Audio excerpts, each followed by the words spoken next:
আমার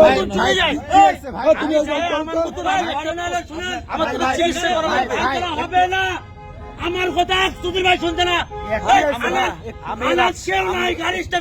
আমি আমনুরা থেকে গাড়ি ছেড়ে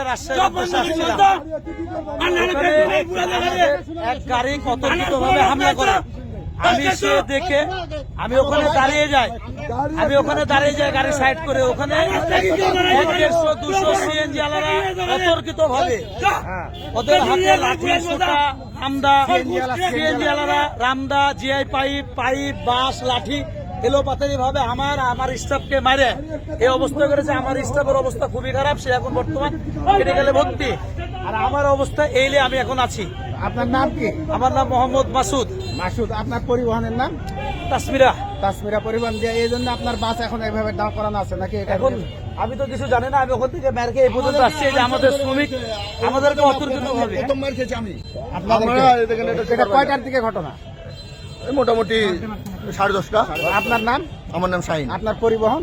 আমার পরিবহন হচ্ছে জামিল পরিবহন। জামিল পরিবহন। যে আপনাদেরকে যাত্রী সহ আপনাদেরকে মারধর করেছে সিএনজি চালকরা? হ্যাঁ।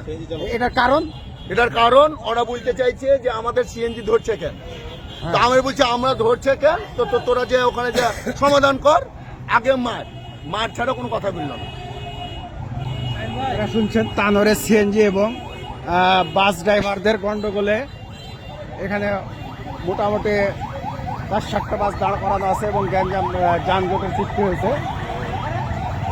বেশ কিছু বাসের ড্রাইভারকে আহত করা হয়েছে। পুলিশ পরিস্থিতি বিভাগের চেষ্টা করছেন।